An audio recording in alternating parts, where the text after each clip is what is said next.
नमस्कार. भगवद्गीता भावार्थ या मालिकेमध्ये आपले स्वागत आहे. आज आपण यामध्ये अध्याय 8 मधील श्लोक 21 ते 25 पाहणार आहोत. आता श्लोक 21 पाहूया. अव्यक्तोक्षर इत्युक्त स्तमाहु परमां गतिम यं प्राप्य नव निवर्तन्ते तद्धाम परमं मम. आता अव्यक्त अक्षर म्हणजे अव्यक्त, अच्युत किंवा अविनाशी. उक्त म्हणजे म्हटले जाते. तम आहू म्हणजे त्याला जाणता. निवर्तन्ते म्हणजे परत येत नाही. वेदांती ज्याचे अव्यक्त आणि अक्षर म्हणून वर्णन करतात, जे परमलक्ष्य म्हणून जाणले जाते, ज्या ज्ञानाची प्राप्ती झाल्यावर मनुष्य पुन्हा कधीच परतून येत नाही, तेच माझे परमधाम होय. आता ब्रह्मसंहितेमध्ये भगवान श्रीकृष्णाच्या परमधामाचे वर्णन चिंतामणी धाम असे करण्यात आले. भगवान श्रीकृष्णाचे परमधाम गोलोक वृंदावन हे चिंतामणींनी रचलेल्या प्रासादांनी पूर्ण युक्त आहे. भगवद्गीतेमध्ये भगवान श्रीकृष्ण आपल्या स्वतःच्या धामाचे गोलोक वृंदावनाचे केवळ मोजकेच वर्णन करतात. हे गोलोक वृंदावन धाम आध्यात्मिक जगतामध्ये सर्वश्रेष्ठ आहे. जेव्हा मनुष्याला भगवत धामाची प्राप्ती होते, तेव्हा तो भौतिक जगतात पुन्हा कधीच येत नाही. आता श्लोक 22 पाहूया. पुरुषस्य परा पार्थ भक्त्या लभ्यस्त्वनन्यया यस्यांतस्थानि भूतानि येन सर्वमिदं ततं. लभ्य म्हणजे प्राप्त होऊ शकतो. अनन्यया म्हणजे विशुद्ध किंवा अविचलित. ततम म्हणजे व्यापले आहे. सर्वाहून श्रेष्ठ असणाऱ्या पुरुषोत्तम भगवंताची प्राप्ती अनन्य भक्तीनेच होते. ते जरी आपल्या धामामध्ये विराजमान असले तरी ते सर्व व्यापी आहे आणि सर्व काही त्यांच्या ठाई स्थित आहे. या ठिकाणी स्पष्टपणे सांगितले की ज्या ठिकाणाहून कधीच पुनरागमन होत नाही, ते परमलक्ष्य म्हणजे परमपुरुष श्रीकृष्णाचे धाम होय. ब्रह्मसंहिता या परमधामाचे वर्णन आनंद चिन्मय रस असे करते. अर्थात असे स्थान जेथे सर्व काही दिव्य आनंदमय आहे. तेथील वैविध्यपूर्ण अभिव्यक्ती ही भौतिक नसून दिव्यानंद गुणमयी आहे. आता भक्त्या या शब्दावरून स्पष्ट आहे की असंख्य वैकुंठ लोकातील किंवा श्रीकृष्णाच्या परमधामातील प्रवेश हा केवळ भक्तीद्वारेच निश्चित होऊ शकतो. इतर कोणत्याही पद्धतीद्वारे परमधामाची प्राप्ती होत नाही. प्राकृत जगताबद्दल विचार केल्यास भगवंत जरी नित्य आपल्या परमधामामध्ये स्थित असले तरी ते आपल्या भौतिक शक्तीद्वारे सर्व व्यापी आहेत. म्हणून आपल्या परा आणि अपरा शक्तीद्वारे भगवंत सर्वत्र आध्यात्मिक आणि भौतिक दोन्हीही विश्वामध्ये उपस्थित आहेत. आता श्लोक 23 पाहूया. यत्त्वकाले तु अनावृत्तिम आवृत्तिम चैव योगिनः प्रयाता यान्ति तं कालं वक्ष्यामि भरतर्षभ.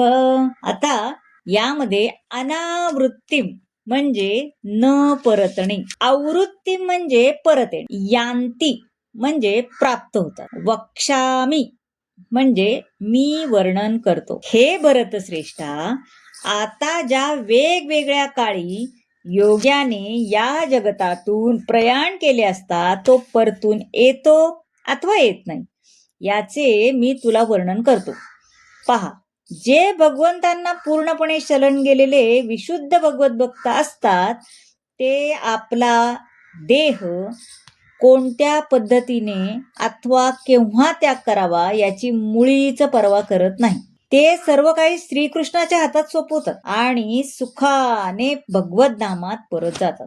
परंतु जे अनन्य भक्त नाहीत आणि कर्मयोग, ज्ञानयोग, हठयोग यासारख्या आध्यात्मिक साक्षात्कार प्राप्तीच्या मार्गावर विसंबून असतात, त्यांनी योग्य काळीच देहत्याग केला पाहिजे, जेणेकरून या जन्ममृत्यूंनी भरलेल्या भौतिक जगतात त्यांची परत न येण्याची निश्चिती होते.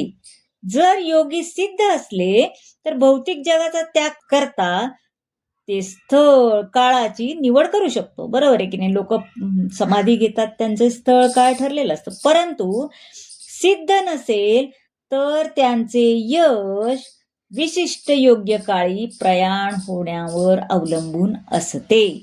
आता श्लोक 24 पाहूया. अग्निर्ज्योतिर्रः शुक्ल षण्मासा उत्तरायणम् तत्र प्रयाता गच्छन्ति ब्रह्मविदो जनाः. आता षटमासा म्हणजे 6 महिने, उत्तर अयनम म्हणजे सूर्य जेव्हा उत्तरेकडे वळतो तेव्हा, ब्रह्मविद म्हणजे ब्रह्मज्ञानी. आता जे परब्रह्माला जाणतात ते अग्निदेवतेच्या प्रभावामध्ये, प्रकाशामध्ये, दिवसाच्या शुभ क्षणी, शुक्ल पक्षामध्ये अथवा सूर्य जेव्हा उत्तरायणात असतो त्या 6 महिन्यामध्ये या भौतिक जगतात मृत्यू झाल्यावर त्यांना परब्रह्माची प्राप्ती करतात. ते मृत्यू झाल्यावर परब्रह्माची प्राप्ती करतात. मृत्यूसमयी मन हे मनुष्याला नवजीवनाच्या मार्गावर घेऊन जात असतं, हे की नाही?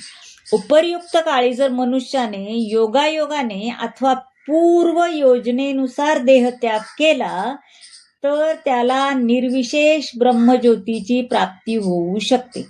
ज्या योगीजनांनी योगाभ्यासात प्रगती केली आहे ते देहत्याग करण्याकरता इष्ट स्थळ काळाची व्यवस्था करू शकतात. जर योगायोगाने शुभक्षणी मृत्यू आला तर जन्म मृत्यूच्या चक्रात त्यांना पुन्हा परतावे लागत नाही. तरीही कृष्ण भावना भावित विशुद्ध भक्ताला पुनरागमनाचे मुळीच भय नसते. मग तो देहत्याग शुभ काळी अथवा अशुभ काळी किंवा योगायोगाने अथवा पुनर्योजनेनुसार करू, आहे की नाही? तर त्याला परत येण्याचे भय राहत नाही. आणि आता श्लोक 25 पाहूया. धूमो रात्रिस्तथा कृष्णा षण्मासा दक्षिणायनम् तत्र चांद्रमसं ज्योतिर्योगी प्राप्य निवर्तते.